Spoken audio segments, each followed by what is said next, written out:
This story is brought to your ears by all our fantastic supporters on Patreon. To get in on the action yourself with bloopers, extras, and the occasional early story, join us at patreon.com/voiceofallmtg. For more stories or just a chat, visit voiceofallmtg.com. And now, Voice of All presents The Gathering Storm, Chapter 15, by Django Wexler. It can't be done, Master Zarek!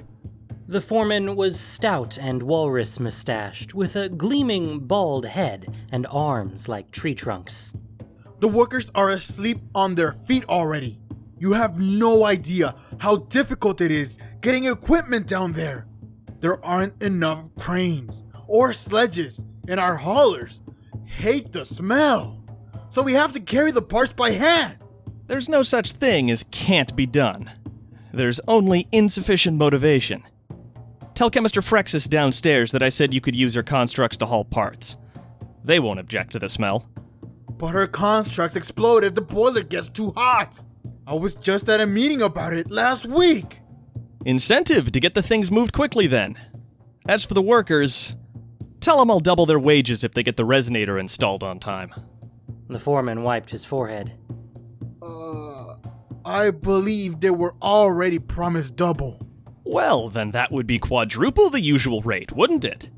After all, if we lose, it's not like we have to pay. Ral permitted himself a moment of amusement at the thought of aggrieved laborers applying to Bolas for their lost wages. The big man gave a shaky smile. Does that apply to supervisory personnel as well, Master? If the resonator is finished and in working order on schedule. It will be, Master Zarek. Depend on it. I am. We all are. Ral had returned from the Undercity battered and shaken, but there had only been time for a brief rest before the all-consuming project required his full attention again. A team of Azorius warders and law mages had gone to work immediately, erecting magical barriers around the underground resonator site to hold off any Golgari counterattacks. Boros and Orzhov troops remained in place, too, working uneasily side by side. But it was his own people who had the task of building the resonator itself and aligning it with the growing network. 3 more days. That's what they needed. 3 days and Niv Mizzet will be able to put his plan into action. Whether that would be enough to stop Bolas for certain, only the Firemind knew, but at least Ral would have done everything he could.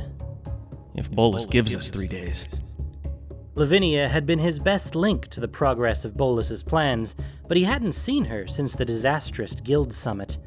That was probably bad, but he didn't have the time to send out a search. She can take care of herself, that's for certain. Except against Bolas, nothing was certain. Master Zarek? A goblin voiced from the corridor.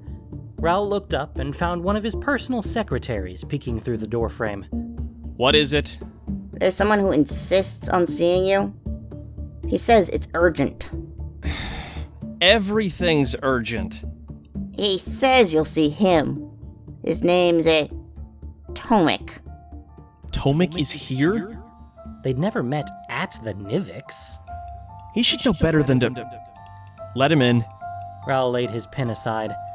A moment later, Tomac entered, shutting the door behind him. Ral's lover looked weary, as he usually did of late. His eyes were sunken, and his hair was a mess.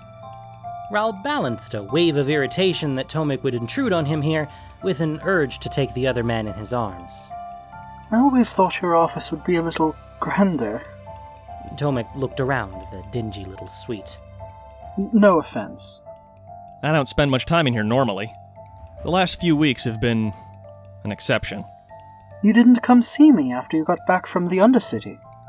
I sent you a note. You know how critical time is right now. I know. I wanted to talk to you about something. Something that can't wait until after the potential end of Ravnica? Tomac rolled his eyes. This isn't personal. I know better than that. It's, well, guild business. I see. Ral leaned back in his chair. Sorry. Alright, what's wrong? It's Kaya. And Taser. I think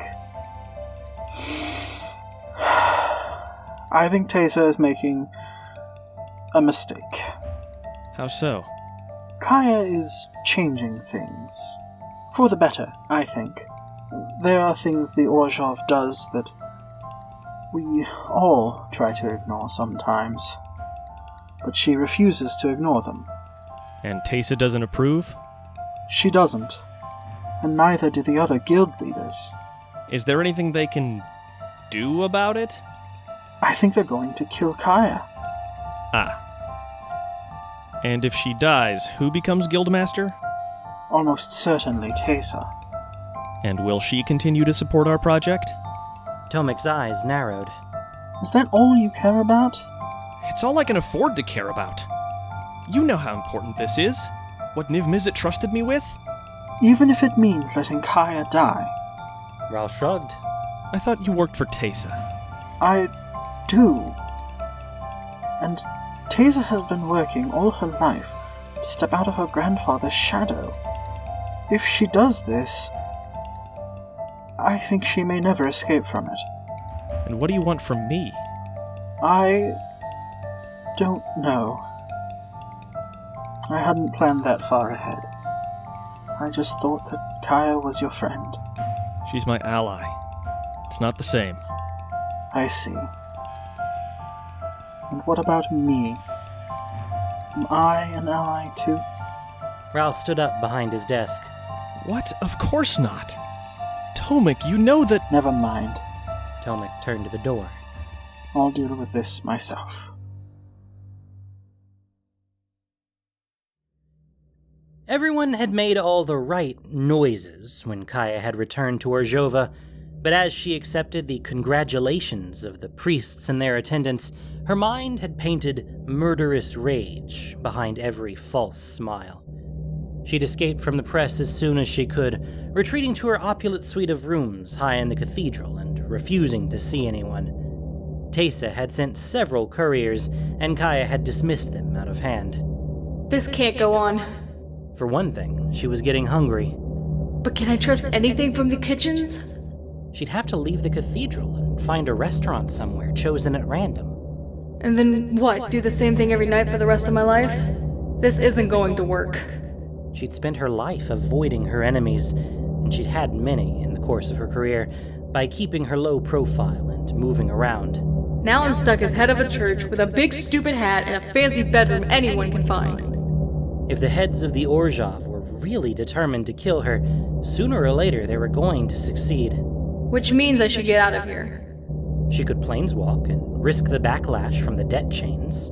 Maybe Teysa doesn't know as much about it as she lets on. Another option would be to escape Orzhova and hide out somewhere. Maybe find a lawmage of my own, or ask Rawl for help, or... There was a rustle at the front door. Kaya sat bolt upright in bed, heart hammering, but the only sound was a quiet set of retreating footsteps. She waited until they faded away, then grabbed her daggers from the bedside table and quietly padded across the thick carpet. The outermost room in the suite was for welcoming guests, with a small table and several armchairs. The big door that opened into the hall was locked just as she left it, but a small folded square of white paper lay in front of it, where someone had shoved it through the gap. Kaya wondered if this was an extremely subtle attack, a poison on the paper, but decided even she wasn't that paranoid. She strapped on her daggers and retrieved the note. Guildmaster, it read, "You are in danger." No surprise there. The Hierophants have prevailed on Lady Teysa to have you arrested this evening. They have rotated the guard to have loyal men in place. They plan to capture you and hold you prisoner until they extract the Orzhov debt from you by magic. Fuck. I can help you if you can reach me. I will be waiting in the stables in the first floor sub-basement. Sincerely, a friend. A friend who isn't eager to stick their neck out. But she could hardly blame her unknown benefactor. If they're willing to arrest the guildmaster, who knows what they'd do to anyone who wanted to help her? The question was, of course, did she trust this mysterious informant? Or is this just an invitation to a trap? For a moment, she hesitated, note in hand. Then, as though sent to force her into motion, she heard the clomp of heavy boots from the hallway. Guildmaster? The voice from outside was muffled, as if by a knight's enclosing helmet. Well, that about settles it. When Teysa wanted to talk to her, she sent a servant, not an armored guard. Just a moment. She checked her daggers in their sheaths, took a deep breath, and dropped through the floor. This was a trickier operation than it sometimes appeared, involving precise timing to prevent yourself from falling further than expected and winding up partially through the floor below as well. Because she was a paranoid sort, Kaya had taken a few strolls around Orzhov and confirmed that the rooms directly below hers were the personal chambers of some hierophant, with plenty of empty space for her to land. She was expecting a shocked old man, possibly in his bathrobe, but nothing she couldn't handle. What she was not expecting was at least a dozen armed soldiers, all waiting with weapons drawn, with 3 robed mages standing at the edges of the room. Oh, damn. It had to be Teysa. She's been watching me too close. No time to worry about it now. Kaya landed next to a guardsman who reached out to grab her. Letting his flailing arm pass through her in a burst of purple light, she dropped and kicked out his knee, and he hit the floor in a clatter of armor. Another man closed in, carrying a truncheon, and Kaya caught his arm by the wrist as she tried to swing it and twisted it painfully, driving him past her to the floor. Now, the binding! Energy thrummed through the room as the 3 mages raised their hands. Light crackled and spat around Kaya, a halo of twisted purple and blue. After a moment, it detonated in a soundless explosion, a burst of ghostly radiance that passed through everyone in the room and left them untouched. Certainly past time to get out of here. Kaya willed herself to impermeability, but the purple light that accompanied her transition was weak and fitful, glimmering in patches along her body for a few moments before fading out entirely. The floor beneath her remained distressingly solid to the touch. She's caught! A silver-haired woman in a lieutenant's uniform stood by the door. Take her! Remember, Lady Teysa needs her alive. Triple damn! Apparently, Teysa had turned the Orzhov aptitude for binding spirits into something that would work on Kaya herself. It would probably wear off, given time, but for the moment that left her surrounded by soldiers with truncheons closing in. She needs me alive. Lest some random guard inherit all of Grandfather Karlov's contracts. But I can't say the same about them. She felt a pang of guilt as she drew her daggers. The guards hadn't done anything but follow orders, but only a slight one. No other way. They charged.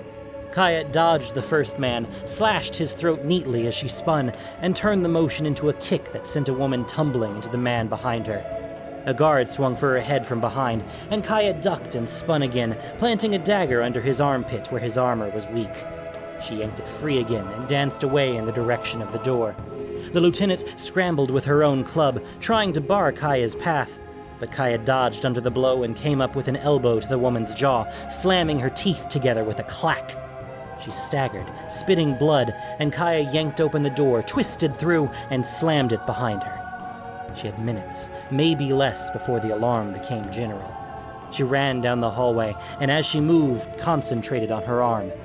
It shimmered briefly into intangibility, but the power faded quickly. So no ducking through walls for a while?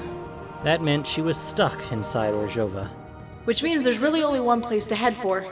Let's hope I can remember how to find the stables. This place is amazing. There! Stop her! Up ahead, 2 guards accompanied an armored knight, blocking a T-junction. They lowered their spears, and the knight drew his sword. Apparently not everyone got the memo about not killing me. Wonderful. And clearly expected Kaya to pull up short. Instead, she barreled into them, hunching over to avoid the spear points. The momentum of her run slammed one guardswoman against the wall, knocking the breath out of her. She slumped sideways and Kaya dove away, dodging a downstroke of the knight's greatsword. He raised his weapon back to a guard, but she'd gotten past him and turned away to keep running. Let's see him keep up with me in that armor. The main stairs were ahead, a seemingly endless series of elliptical spirals leading up through the heart of Orzhova. The shaft was alive with noise, armor jingling and boots pounding as guards converged. Kaya hit the railing with the knight behind her in hot pursuit, and the stairway down filled with a half-dozen soldiers. This is so stupid. Instead of stopping, she leapt up onto the rail, perching for a moment on the wrought iron, balanced over hundreds of feet of empty space. The knight pulled up short in horror, watching her as she wobbled. Kaya gave him a little wave, then stepped over the edge. She put all her concentration into her hand as she fell, flight after flight of stairway slipping past. There was a trick to this, becoming intangible in just the right ratio and moment to slow her descent by friction with the wall, without simultaneously ripping her hand off by stopping too abruptly. She hadn't practiced much, because honestly it wasn't the sort of thing you got to try too often. And the mage's binding, making every attempt to use her power feel like slogging through thick mud, made it worse.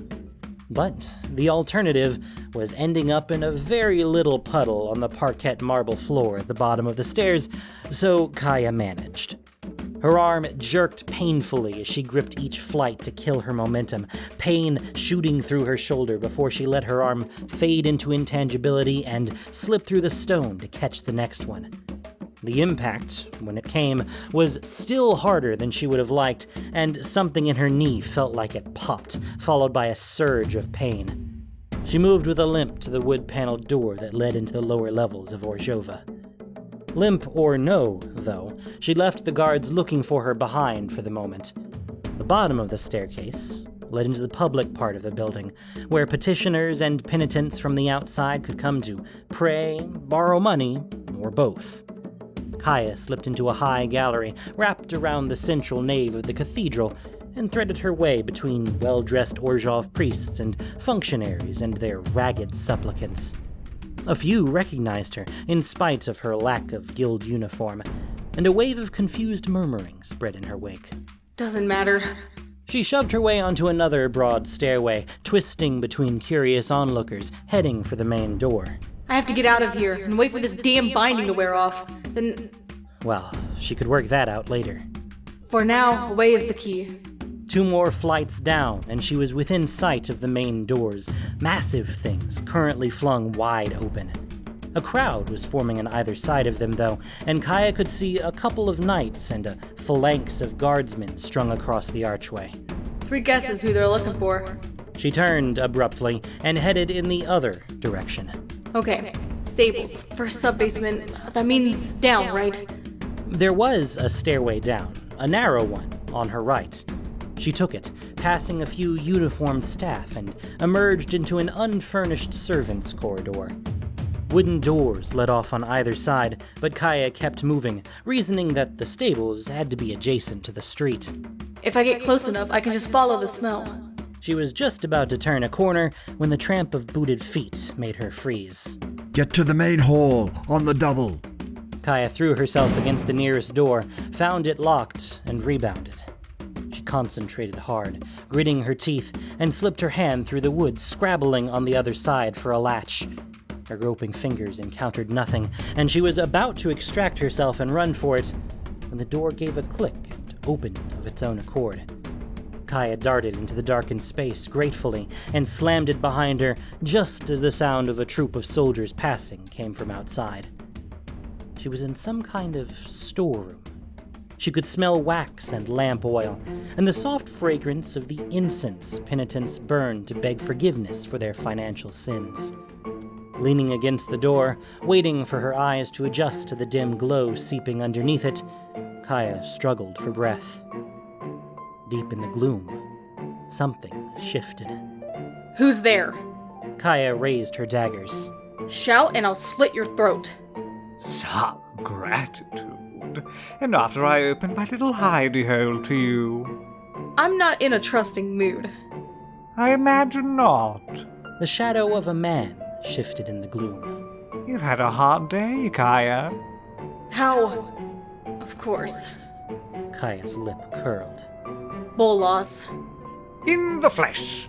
Or not in this case, but here to check up on you nonetheless. You have not pleased me as of late, you know. Pleasing you is not my first priority. Bolas's pawn shifted closer. But it should be. I hold the keys to your chains, after all. You could be free of this place, these people. If I help you destroy Ravnica, you mean? And what is Ravnica to you? Just another city? Just another job? These are not your people. This guild, these banker priests, you hate them, don't you? You can see in the little miseries they inflict a reflection of your own people, to seek power in search of happiness, and to have the cost repaid with interest over generations. It is. Kaya hadn't realized it until that moment, but the old lizard was right. Then you should be glad of my coming. I will sweep them away like chaff, with all their lies and chains. And the people who come begging? You'll help them, will you? Oh, I will. So long as they kneel. Kaya shook her head. It's not worth it. Then what? You are a guildmaster on the run from her own guild. You will not survive long, and even if you do, you will perish with the rest when I arrive. Then I'll die fighting. But I can do good here for these people in the meantime. And your own people? With their sky broken? I'll find another way. I never should have made a bargain with you, dragon. I should have known nothing you could offer would be worth the price. You're a fool. Maybe. Kaya sheathed her daggers and eased open the door, the corridor outside now silent. But I'm my own fool.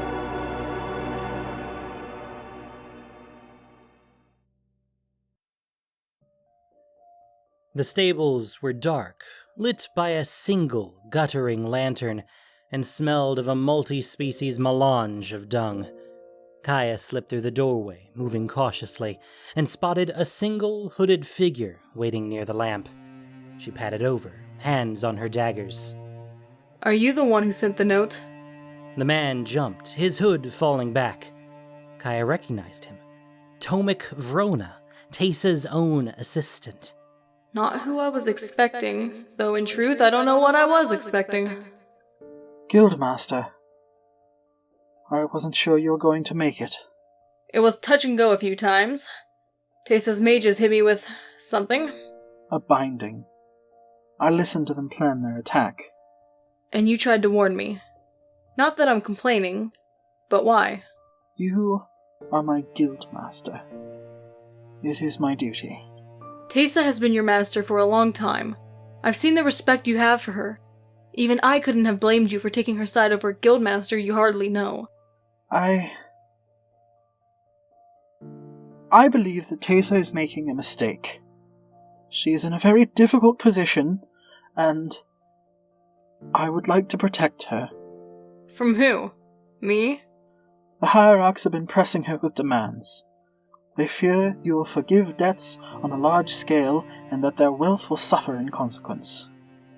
They want you out of the Orzhov. If she tries to stand against them, they will crush her, Karlov or no. The system, first of all, defends itself. I believe it. Your note said you could help. How? If you confront the Hierarchs... Something crunched in the darkness. Kaya whirled, drawing her daggers. Tomac snatched up the lantern and raised it over his head, and she heard his breath catch. The light gleamed on masks made of mangled coins, rank on rank of thralls, crammed into the stalls and around the outside of the long, empty stables.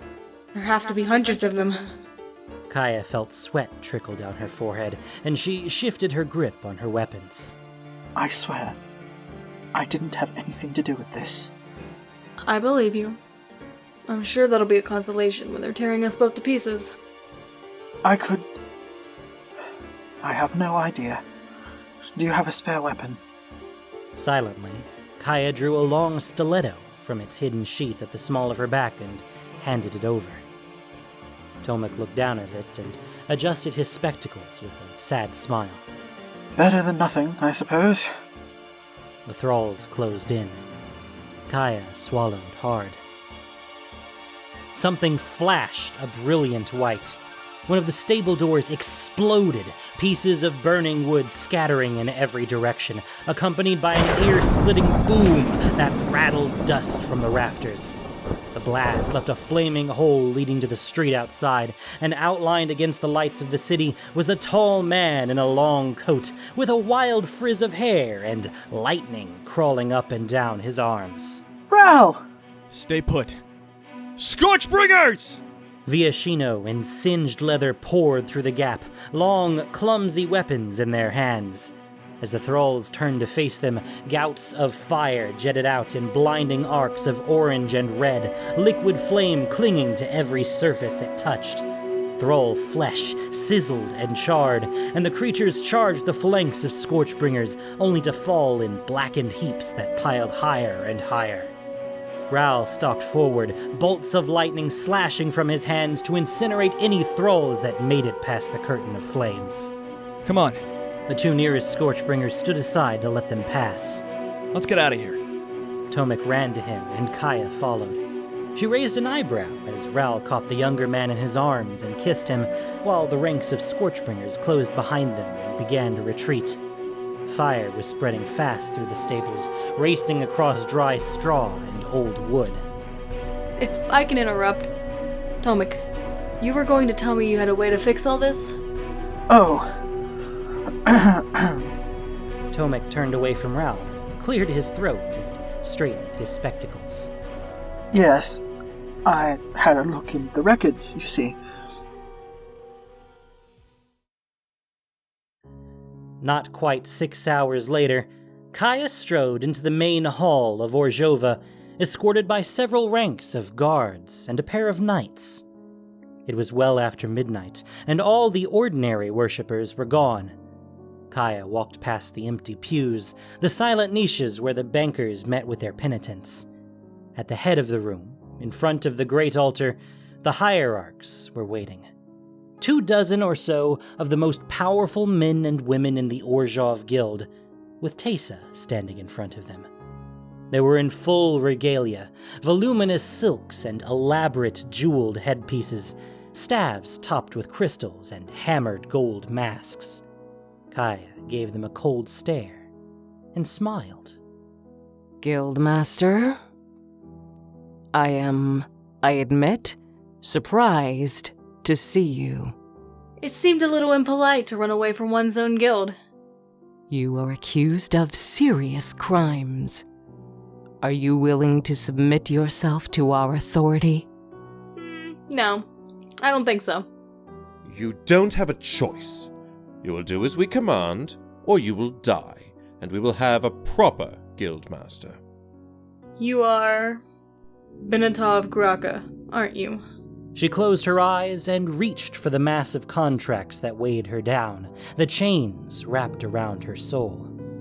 One of them led to Gracca, and it took only a moment to sort it out from the others. It was thick and heavy. I am, and my family has served the Orzhov for thousands of years.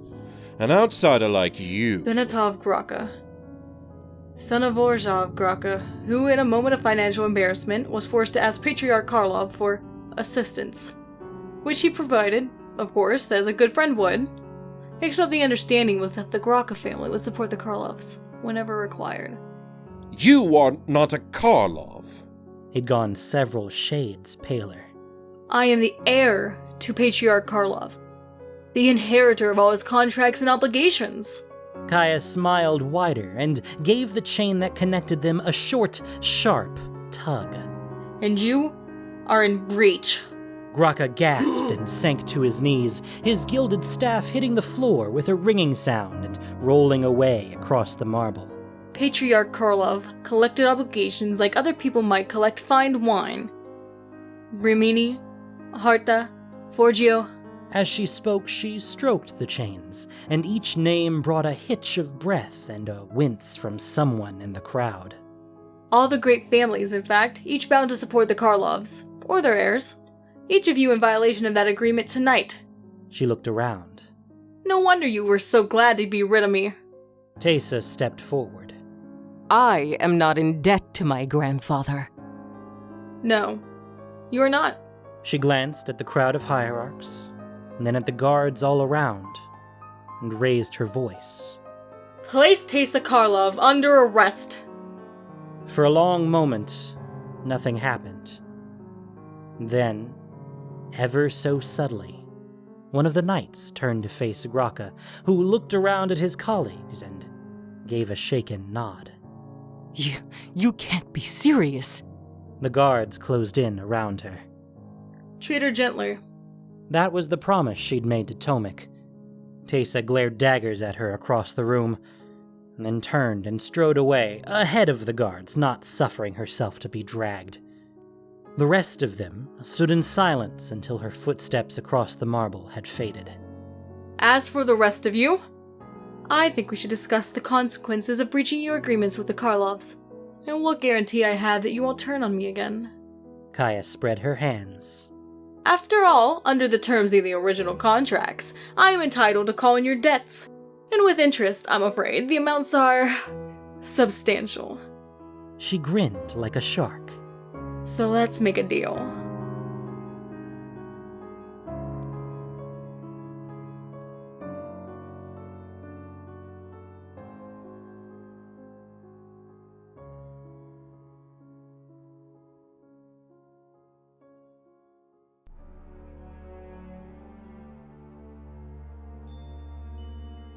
Thank you for listening to this production of Voice of All.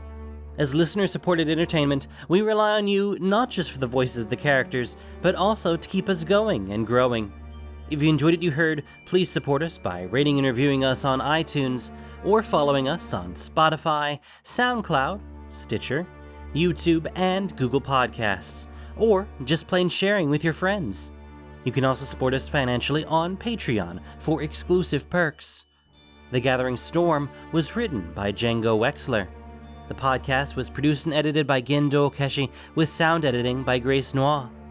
This week's story featured the voice talents of Ragna, Mycroftian, Phoenix Madrone, Eli Lewis, Nilani, Grace Noir, Miles Miller, Knockshade, Liam Wilson, Regula, Sean Thomas, and Melissa Sheldon.